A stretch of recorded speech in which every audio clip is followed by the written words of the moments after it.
Bienvenido a esta clase Romanos. Estoy contento que estás con nosotros hoy. Te invito a tener a la mano tu Biblia, tu cuaderno, un lapicero. Y hoy llegamos a un texto muy clave en el libro de Romanos.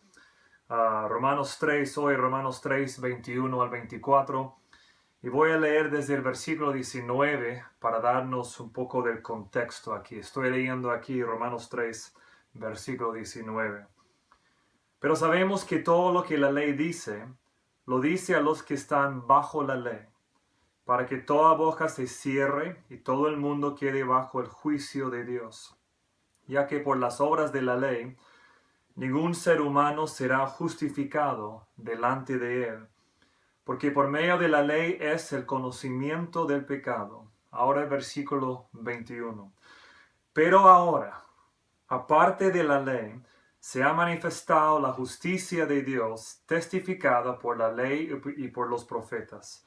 La justicia de Dios por medio de la fe en Jesucristo, para todos los que creen en Él, porque no hay diferencia, por cuanto todos pecaron y están destituidos de la gloria de Dios, siendo justificados gratuitamente por su gracia, mediante la redención que es en Cristo Jesús.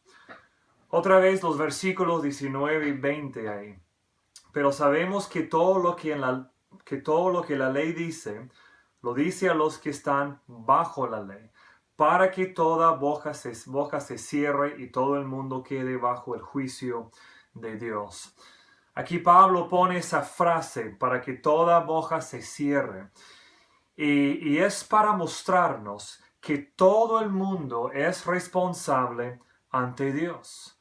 Él está aquí hablando a los judíos, por eso menciona que, que la ley habla a los que están bajo la ley, porque los judíos podrían haber pensado y pensaban muchas veces que esta descripción de Pablo, de 1 al 2, 1 al 3, era una descripción de la pecaminosidad de los gentiles.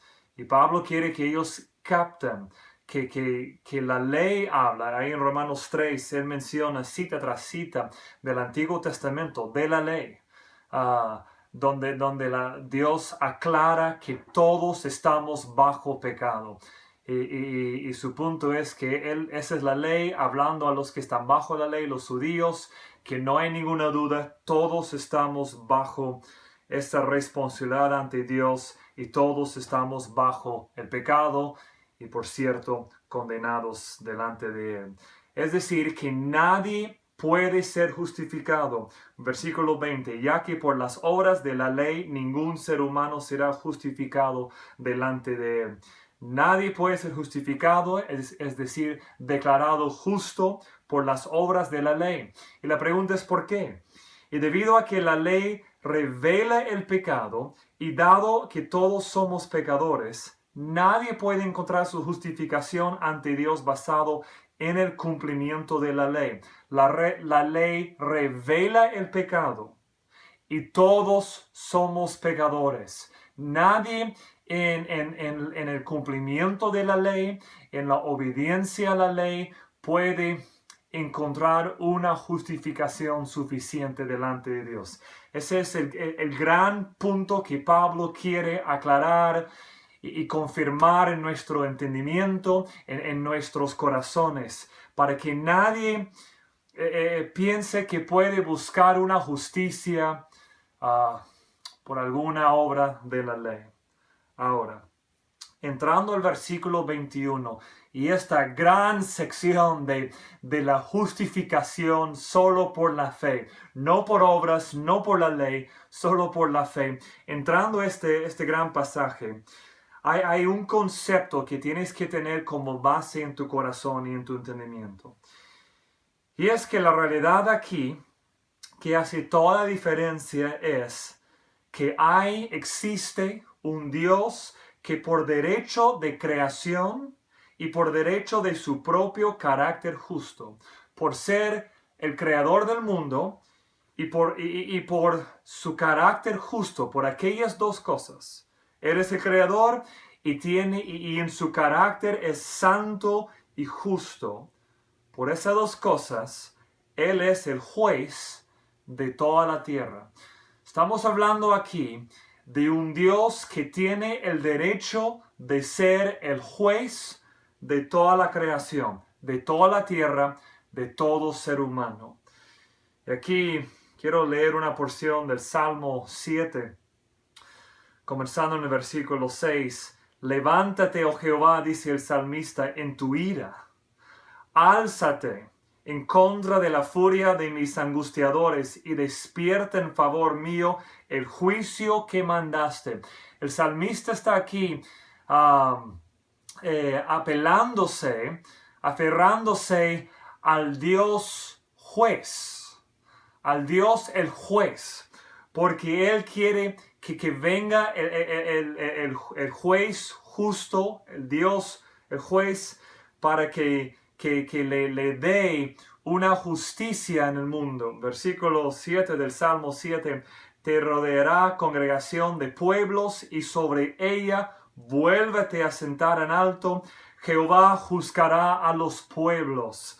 Sigue ahí, fenezca ahora la maldad de los inicuos, mas establece tú al justo, porque el Dios justo prueba la mente y el corazón. Dios es juez justo, dice el salmista, y Dios está airado contra el impío todos los días. La Biblia presenta a un Dios que por derecho de ser creador y por derecho de su carácter justo es el juez no solo de los judíos, sino de todo ser humano. Y si uno no entiende esa realidad, es imposible que entendiera que puede entender esta porción de Romanos 3. Dios es el juez de toda la tierra, de toda la humanidad. Él es el rey sobre toda su creación. Y quiero que entiendas que esta es la verdadera situación humana, nuestra verdadera realidad. A la persona que dice, pero yo no creo en Dios, y yo no creo mucho menos en un Dios que juzga. Esta persona, lo que yo en una conversación con una persona así quiero que entienda es que yo creo en el Dios de la Biblia, el Dios juez, lo creo como la verdadera explicación de nuestra realidad. Es decir, yo creo que este mundo comenzó con un creador. Y ese creador, por ser creador, tiene derecho a ser el juez. Si Él nos ha creado, es correcto que Él sea el juez de su propia creación. Pero no solo eso, sino que el argumento bíblico va un paso más allá. Que Dios tiene el derecho a juzgar, no solo por ser el creador, porque mira, si fuera solo Dios el juez por derecho, Dios siendo juez por el derecho de ser el creador, podríamos tener a un Dios creador, pero un Dios no tan bueno, un Dios caprichoso, un Dios malo. ¿Y qué tipo de Dios sería un Dios que por ser el creador de todo tiene el derecho de juzgar, pero si en su carácter es un Dios malo? Estaríamos sin esperanza, sin ninguna esperanza, sin ningún evangelio. Pero Dios, por el derecho de ser el creador y por el derecho de que en su carácter es un Dios justo y bueno, bondadoso, que ama su creación, ese Dios tiene el derecho de juzgar. Entonces, creemos esto como la verdadera explicación de nuestra realidad.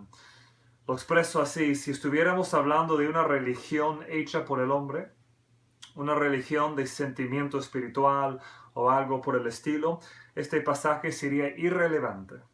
Pero ciertamente no es así como lo ve Pablo.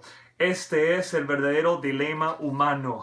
Es decir, lo que Pablo presenta aquí de la realidad del pecador delante del Dios justo, delante del Dios que es el juez de toda la creación, estamos hablando de lo que es la verdadera dilema humana. Hay un Dios que juzga en la tierra. Y todos un día le responderán. Si no hemos sido reconciliados, y esto es el punto clave, si no hemos sido reconciliados con el juez, entonces pereceremos en una eternidad sin Dios, una eternidad miserable. Esta es la realidad humana. Si una persona en la calle lo cree o si no lo cree, si es creyente en el hecho de que existe un Dios que va a juzgar un día, o si es un ateo que piensa que estamos hablando locuras, no importa.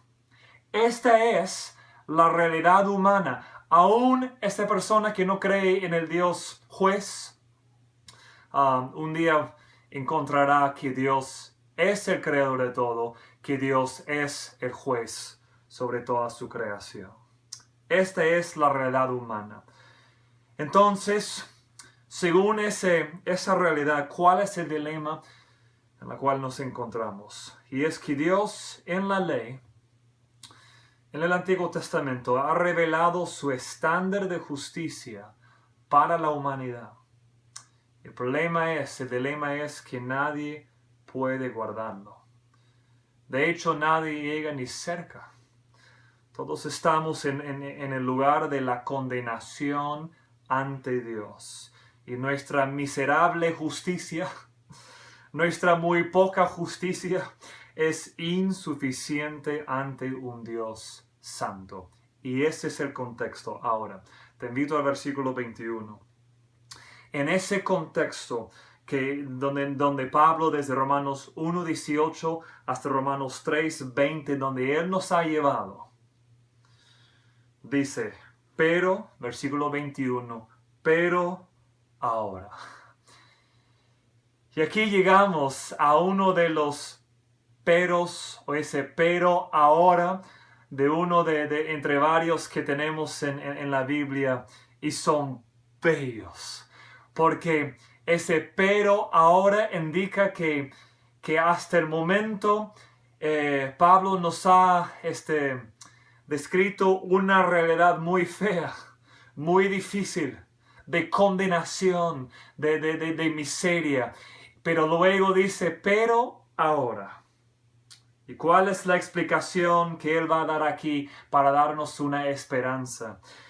Y es que, pero ahora, aparte de la ley, se ha manifestado. Es decir, no en relación con la ley, sino aparte de una obediencia a la ley, aparte de algunas obras de la ley que nosotros podríamos hacer, aparte de una salvación por conformidad a la ley, se ha manifestado. Dios ha revelado otra cosa, que es una justicia, pero no es una justicia que nosotros podríamos ganar por obediencia a la ley, por cumplimiento de la ley. Es una justicia que viene siendo un regalo de Dios. Por eso más adelante dice en el versículo 24, siendo justificados gratuitamente, como un regalo. Ahora, en los versículos 21 y la primera parte de 22, vemos aquí que hay una justicia que de Dios, viene de Él, no viene de mí. La justicia de Dios ha sido revelada, manifestada. Y ahora hay tres cosas que quiero que entiendas aquí. Uno, que Pablo destaca aquí en el texto. El Antiguo Testamento da testimonio, la ley da testimonio de esta justicia. Ahora, la justicia no viene por conformidad humana, por mi conformidad a la ley, pero la ley y los profetas, dice aquí, anticipan, dan testimonio de esta justicia que viene por la fe y no por obras.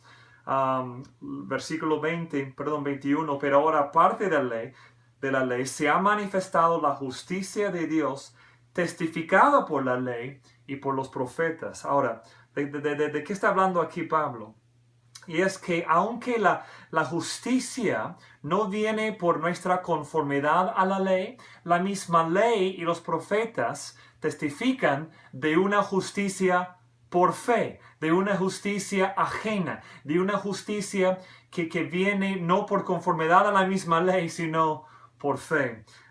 Y Pablo en Romanos 4, cosa que en un par de semanas vamos a verlo, simplemente lo menciona aquí. Pablo lo aclara en Romanos 4, versículo 3, por ejemplo.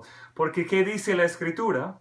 El Antiguo Testamento, la ley y los profetas, creó a Abraham a Dios y le fue contado por justicia. Eso es lo que en Génesis vemos que Dios dijo a Abraham, o que Moisés aclara en cuanto a lo que Dios hizo con Abraham, que Abraham creyó las promesas de Dios y esa fe, su creer, le fue contado por justicia. En Romanos 4, versículos 6 a 8 dice así, como también David habla de la bienaventuranza del hombre a quien Dios atribuye, que Dios cuenta justicia sin obras. Y cita aquí a David en uno de los salmos, diciendo, bienaventurados aquellos cuyas iniquidades son perdonadas y cuyos pecados son cubiertos. La bendición, ahí David hablando de una bendición que es para la persona que no actúa, que no ha vivido conforme a la ley, sino que ha vivido no conforme a la ley, en desobediencia a la ley, pero se arrepienta y Dios le da un perdón, un cubierto de sus pecados, cubre sus pecados. Hay versículo 8 de Romanos 4, bienaventurado el varón a quien el Señor no inculpa del pecado. Entonces, uno de sus primeros puntos aquí es que aunque nadie por conformidad a la ley encuentra una justicia, la misma ley y los profetas testifican de una justicia por fe y no por obras.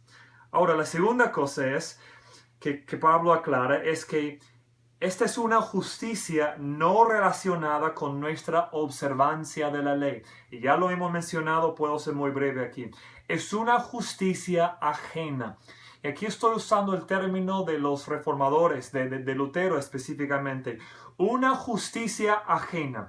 Una justicia que no la tengo yo. Que no depende, que no es mía por lo que yo hago. Si yo fuera en mi relación con una persona, si fuera a ser en todos los casos, en toda mi interacción con esta persona, sin ninguna falta delante de esta persona, si fuera a tener una relación de parte mía completamente justa, la relación que tengo con esta persona, al menos en los ojos de la otra persona, sería una relación de justicia mía, es decir, me aceptaría a base de la justicia que fue completa y perfecta yo actuando con esa persona. Pero en el caso de nuestra relación con Dios, y en verdad nuestra relación con todo el mundo es que no tenemos ese tipo de justicia. Nuestra justicia es insuficiente. Entonces la justicia que viene de Dios, que Dios quiere darnos, no puede ser la nuestra. No puede ser una justicia que nosotros ganamos. Es una justicia ajena. Es una justicia que me es contada, no una justicia que yo gano o cumplo. Y la tercera cosa que él aclara aquí es que es una justicia que se cuenta, lo que ya aclaré, que se cuenta a una persona por su fe en Jesucristo, no por sus obras de guardar la ley. Versículo 21, pero ahora aparte de la ley se ha manifestado la justicia de Dios.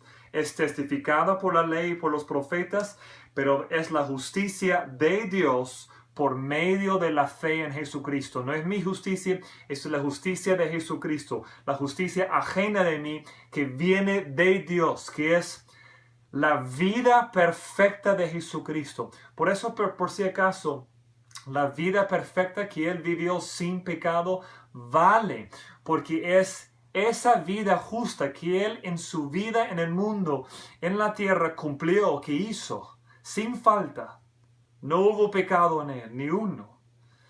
Esa vida justa, que no es mía, es contada como si fuera mía. Es decir, Dios me considera justo por la justicia que Cristo cumplió en su vida y lo cuenta a mi cuenta. Ahora, versículos 22 y 23. La justicia de Dios por medio de la fe en Jesucristo para todos los que creen en Él, porque no hay diferencia. Noten aquí que esta justicia que me es contada me viene, es decir, es mía, llega a ser mía, no por alguna obra mía, sino por el simple hecho de creer, de tener fe, de creer que Dios realmente no me va a condenar, aunque merezco condenación, a base de la justicia de Cristo. Que Él me va a considerar justo, aunque sabe que no soy justo, pero me considera legalmente, por ejemplo, justo delante de Él el juez, por la justicia de otra persona, la justicia de su Hijo Jesucristo. Y lo que Pablo quiere decir y afirmar aquí es que esta justicia que nos es contada es para cualquiera, para cualquier persona que se acerca a Dios solo a base de fe. Eso significa que la persona que quiere acercarse a Dios ofreciendo algo, alguna obra, ya no vale, porque ya no es solo por la fe. La persona que quiere decir, Dios, yo sé que me falta mucho, pero mira, acepta esta pequeña obra y Dios, reconozco que necesito también tu parte, pero acepta mi parte. No funciona así. Dios acepta a la persona que se acerca a Dios con toda la humildad que dice, Dios, no tengo nada. Aún mis mejores obras no valen nada delante de ti, sino que acepto veo que tú me aceptarás a base de la justicia de Cristo. Y lo creo. Esa persona es la persona que recibe esa salvación, esa justificación, porque es puro fe y nada de obras. Simplemente cree que Dios hará lo que Él promete aquí. Contar a nuestra cuenta esa justicia de Cristo en nuestro lugar. No hay diferencia. Versículo 22. ¿Y por qué esa frase no hay diferencia? Porque esta justicia vale para cualquiera. No importa quién eres. No importa de qué lugar vienes. No importa nada de esto. Dos cosas importantes aquí. Funciona así porque según el versículo 23, todos hemos pecado, todos pecaron. Y también según el versículo 23, porque todos estamos destituidos de la gloria de Dios. Literalmente, eso significa que todos hemos quedado cortos en comparación con la gloria del carácter justo de Dios. Entonces, todos han pecado y todos estamos destituidos de la gloria de Dios. Y mira lo que esta realidad en el Evangelio nos enseña. Tres puntos maravillosos aquí que quiero que captes. Uno, este evangelio, que Dios cuenta la justicia de Cristo en nuestro lugar, en nuestra cuenta, solo a base de creer, de fe y no de obras. Uno, en este evangelio vemos que tiene el poder de humillarnos. El evangelio nos revela cuán desesperadamente carecemos del carácter glorioso y la justicia de Dios. Eso es lo que el Evangelio nos enseña. Cualquier religión que dirige a una persona a algún tipo de obra en la que puede encontrar su sentido de realización, su aceptación, su justificación, es una religión que engendra innatamente orgullo o soberbia. Pero no es así el Evangelio. El Evangelio tiene el efecto opuesto. Nos humilla, declarando la verdad de que para reconciliarnos con Dios, para estar bien con Dios, debemos venir con las manos vacías.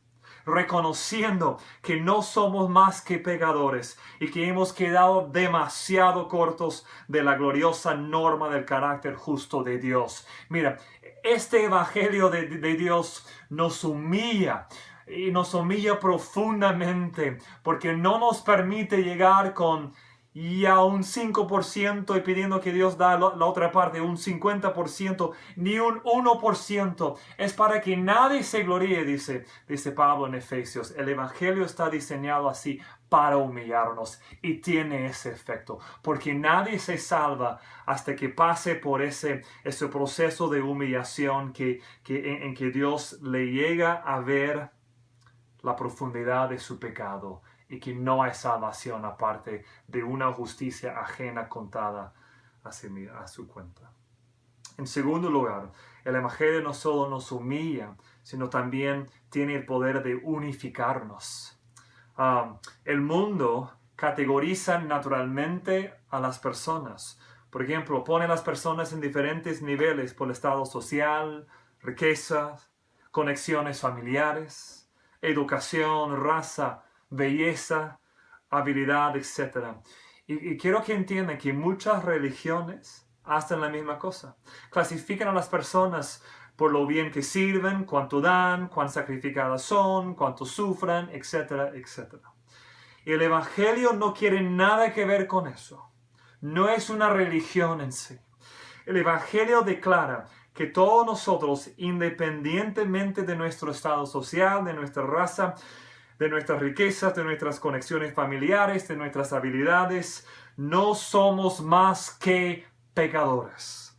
Nos pone a todos en el mismo plano, en el mismo rubro. Todos somos pecadores y necesitamos la gracia de Dios. Nos unifica, nos une. ¿En qué sentido? Que nos pone todos en el mismo plano. Entonces, cuando la gracia de Dios llega a uno y el otro, inmediatamente las dos personas tienen algo en común.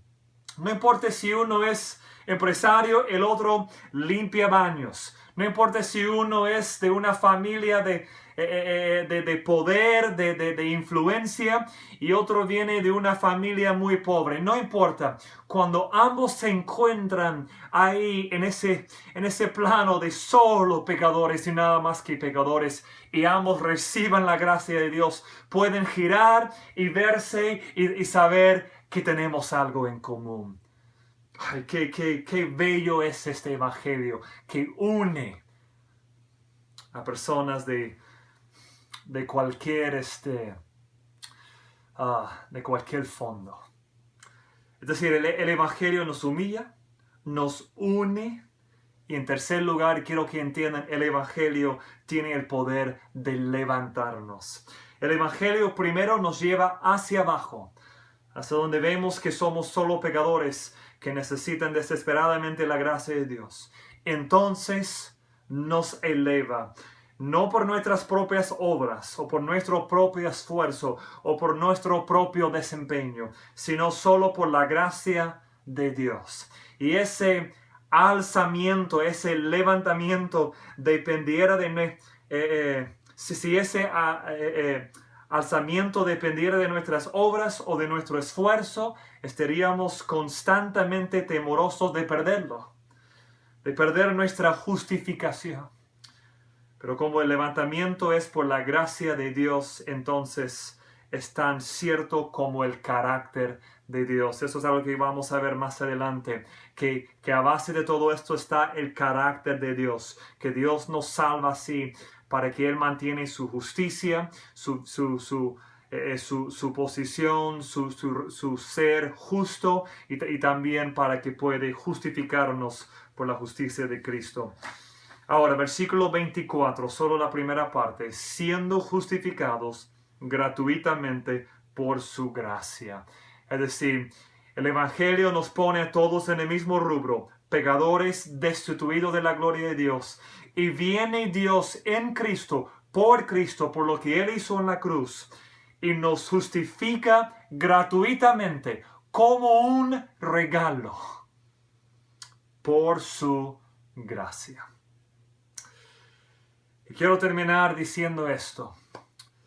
Permite tú que Dios te humille todos los días.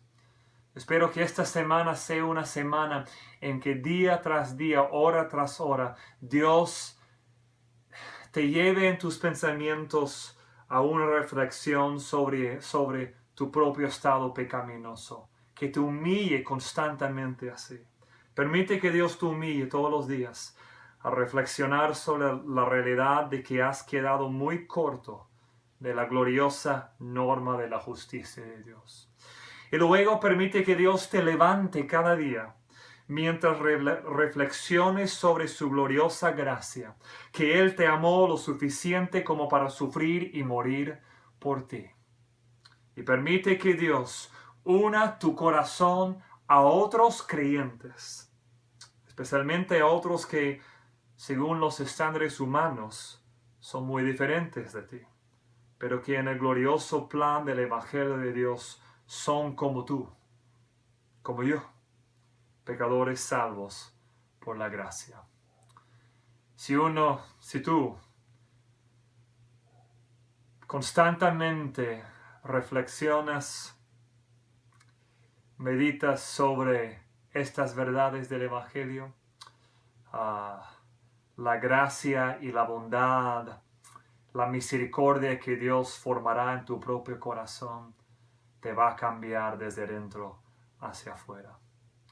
Y si nunca has llegado a la conversión, que es que uno ve esto por primera vez y por primera vez invoca el nombre del Señor para ser salvo, entendiendo por primera vez que no es nada basado en tu propia justicia, sino solo la justicia de Cristo, y lo crees, Dios te puede salvar hoy.